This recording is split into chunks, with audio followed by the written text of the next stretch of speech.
হাঁটতে লাগলাম। হাঁটতে হাঁটতে বহু দূর গেলাম। যেতে যেতে গিয়ে দেখলাম এক পাগল রাস্তায় বসে আছে। পাগলরে বললাম, এ পাগল কিছু খাবি? তাকিয়ে রয়েছে। তো পাগলকে একটা কলা একটা বন কিনা দিছি। খুব দ্রুত হাতে নিয়ে নিয়েছে। আমার যাওয়ার আগে আমি 3 জনকে ফলো করলাম। পাগলকে একই বাসায় দিয়ে বলছে, এ পাগল কিছু খাবি?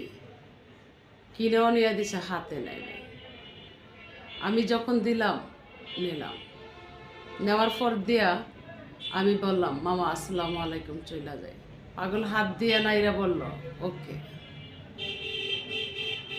তা হাঁটতে হাঁটতে ভাবতে লাগলাম, পাগলও আমাকে মায়া করে, আর আমার যারা, তারা আমাকে মায়া করে নাই, তারা আমাকে আঘাত করছে। তো নিজেকে নিজে একসময় ঘৃণা করি,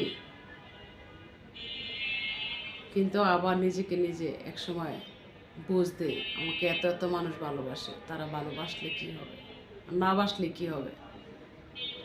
হয়তো তাদের আমি আপনজন হতে পারি নাই, তার জন্য আমার সাথে শত্রুতামি করে আর আমাকে এইভাবে হিট করে। তবে এটা সত্যি, যারা এতিম